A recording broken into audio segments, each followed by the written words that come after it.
Okay, straight line चॅप्टरची summary घेऊ आपण आता.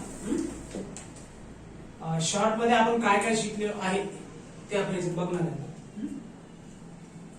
सगळ्यात पहिल्यांदा काय पाहिलं आपण, स्लोप. त्याला इंडिकेट केलं होतं आपण एम या लेटरने. Slope is equal to M is equal to, त्यालाच काय म्हणतो आपण टॅन थीटा, किंवा त्यालाच काय म्हणतो आपण gradient. Gradient of a line म्हणजे ग्रॅज्युअली कशी कशी लाईन वर चाललेली आहे किंवा खाली यायला लागली, स्लोप कसा आहे. ठीक आहे, त्याचा काय फॉर्म्युला आहे, y2 minus y1 divided by x2 minus x1. दोन नंबरला काय पाहिलं आपण, general equation of straight line. General equation of straight line काय आहे, ax plus by plus c is equal to 0. याचा स्लोप कसा काढलाय आपण, m is equal to minus coefficient of x divided by coefficient of y. ठीक आहे, line दिली असेल तर ह्या फॉर्म्युल्याने स्लोप काढता येईल. दोन पॉइंट दिले असतील तर ह्या फॉर्म्युल्याने स्लोप काढता येईल त्या लाईनचा. ठीक आहे, त्याच्यानंतर काय पाहिलं आपण, different forms of line. Different forms of line याच्यामध्ये भरपूर आहे, त्याच्यामुळे मी हे हेडिंग टाइपच करतो, forms of straight line. Forms of straight line. ठीक आहे, ठीक आहे. आता forms of a straight line मध्ये सर्वात पहिला जो फॉर्म पाहिला तो काय आहे, number 1 slope point form. Slope point form मध्ये काय पाहिलं आपण, लाईनचा स्लोप दिलेला आहे आणि एक पॉइंट दिलेला आहे. ह्या लाईनचा स्लोप माहिती आहे आणि एक पॉइंट माहिती आहे x1 y1. तेव्हा त्या लाईनचं इक्वेशन काय असतं, y minus y1 is equal to m x minus x1. दुसरं काय पाहिलं आपण, स्लोप पॉइंट फॉर्म नंतर slope intercept form. Slope intercept form कोणाचा, स्ट्रेट लाईनचा. ठीक आहे, म्हणजे एखाद्या लाईननं इंटरसेप्ट जे केलं असेल कुठे, y ऍक्सिस. ठीक आहे, ही लाईन आहे, हे डिस्टन्स c वेळ धरलं होतं आपण. याचे कोऑर्डिनेट होते 0, c. y इंटरसेप्ट काय होता, c होता, आणि ह्या लाईनचा स्लोप दिलेला होता. त्यावेळेसचं इक्वेशन काय होतं, y is equal to mx plus c. याच्यामध्ये हा c जो आहे तो y इंटरसेप्ट, y ऍक्सिसला एखाद्या लाईननं कुठं टच केला आहे. ठीक आहे, आता ही लाईन सांगा मला y ऍक्सिसला कुठं टच करते, 0 ला. मग इथं काय येईल, c ची व्हॅल्यू 0 आहे, y इज इक्वल टू काय आहे, फक्त mx. ठीक आहे, सो अशा पद्धतीने आपण स्लोप इंटरसेप्ट फॉर्म देखील पाहिला.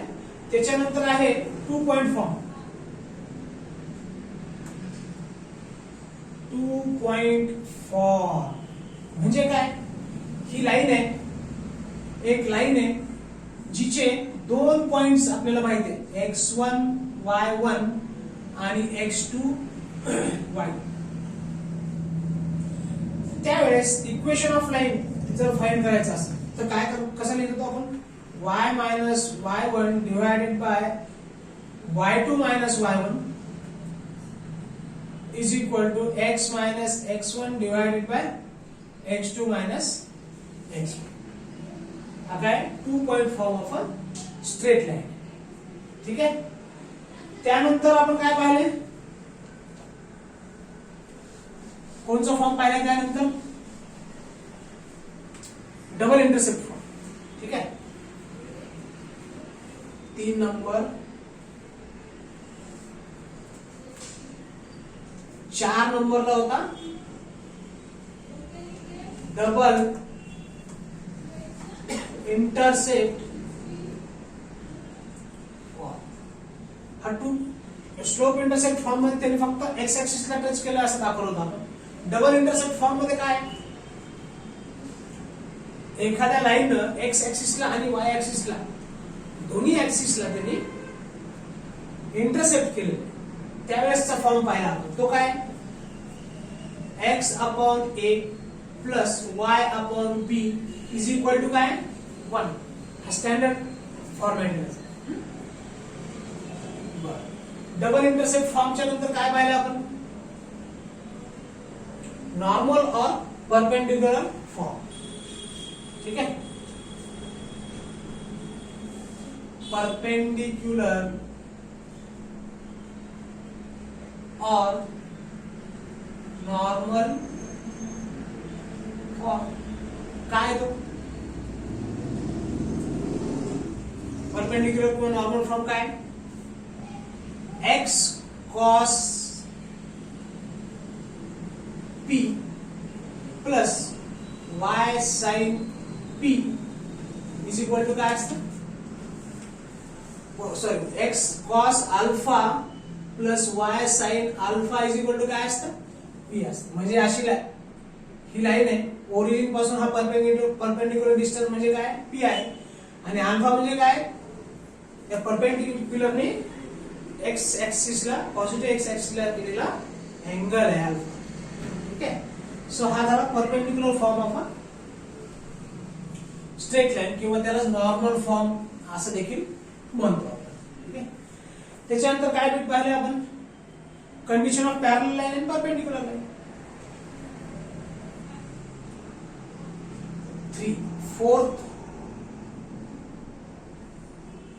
बीट म्हणू शकतो आपण त्याला. फॉर्म्स ऑफ अ लाईन मध्ये 1 2 3 4 5. ठीक आहे, आणि आता आपलं मेन फॉर्म्युला मधलं चौथं. ठीक आहे, condition of parallel line, condition of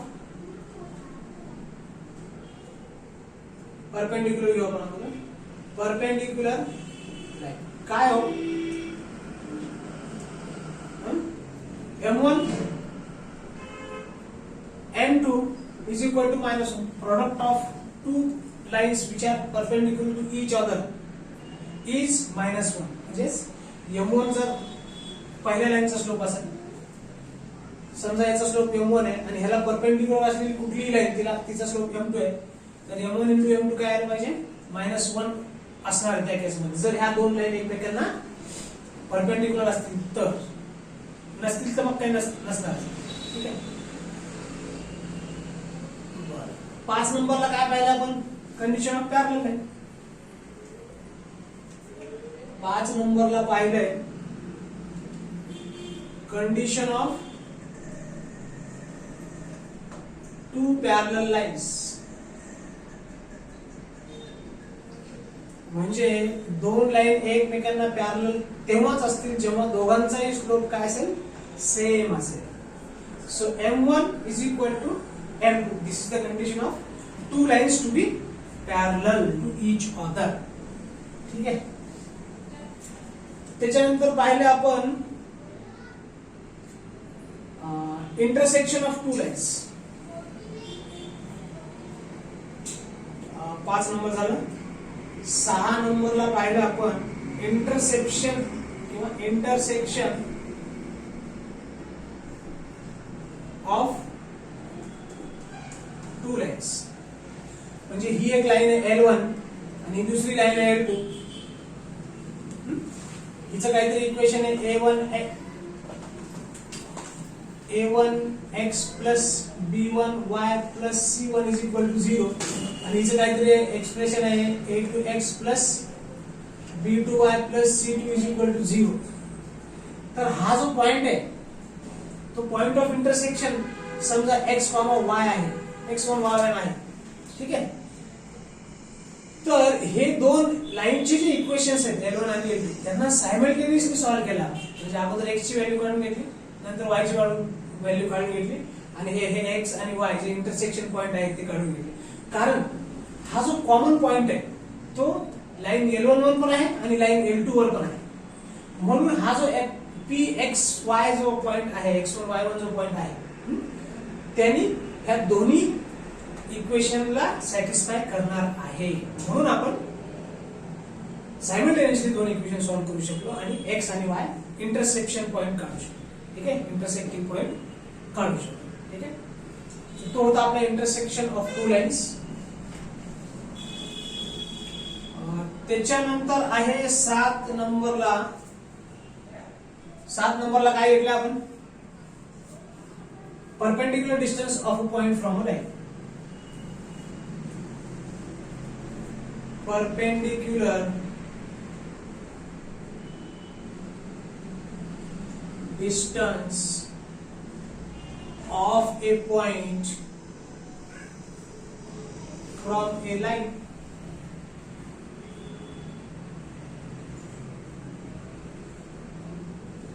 ही एक लाईन आहे आणि हा एक पॉइंट. म्हणजे इथून जर आपल्याला जर डिस्टन्स मेजर करायचं असेल तर कसं करणार आपण? परपेंडिक्युलर डिस्टन्स मेजर करणार, वाकडा तिकडे डिस्टन्स मेजर करणार ना. मग एक म्हणाल मी असं करतो, एक म्हणाल मी असं करतो, नाही हे असं बरोबर आहे, नाही असं कुणाचं बरोबर. म्हणून काय, परपेंडिक्युलर डिस्टन्स आपण नेहमी कन्सिडर करतो. ठीक आहे, तो परपेंडिक्युलर डिस्टन्सचा काय फॉर्म्युला काढला आपण? परपेंडिक्युलर डिस्टन्सचा काय formula लिहिलाय?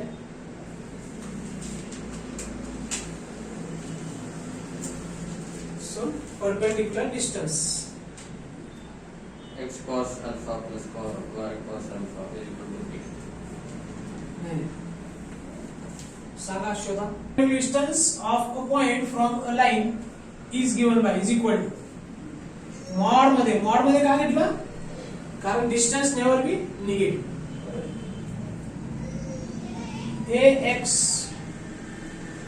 ax1 plus b capital घेतलं होतं आपण.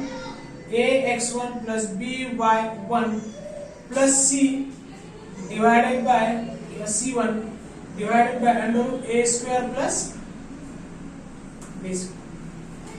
बरोबर. x1 आणि y1 ला आपण 1 म्हटलं होतं, c तर कॉन्स्टंट आहे. ठीक आहे, मग त्याच्यानंतर काय पाहिलं आपण? Perpendicular distance of a point from a line झालं. त्याच्यानंतर अँगल बिटवीन टू लाईन्स पाहिला. 8th is angle between two lines.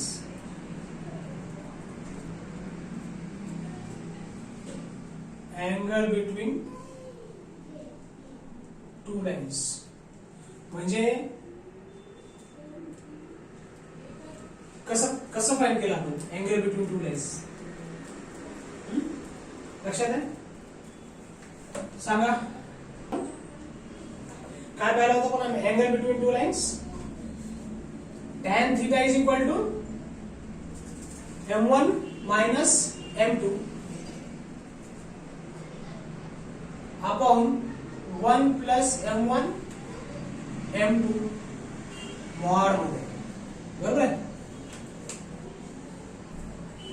आणि सगळ्यात शेवटचा फॉर्म्युला नंबरिंग मध्ये मार्क कुठे झाला असेल ते मॅटर करत नाही, पण समरी मध्ये आपण सर्व गोष्टी कव्हर केलेल्या आहेत. म्हणजे ज्या गोष्टी आपण कव्हर केलेल्या आहेत त्या आपण या प्रमाणामध्ये लिहून ठेवल्यात फक्त तुम्हाला रिवाइज होण्यासाठी. ठीक आहे,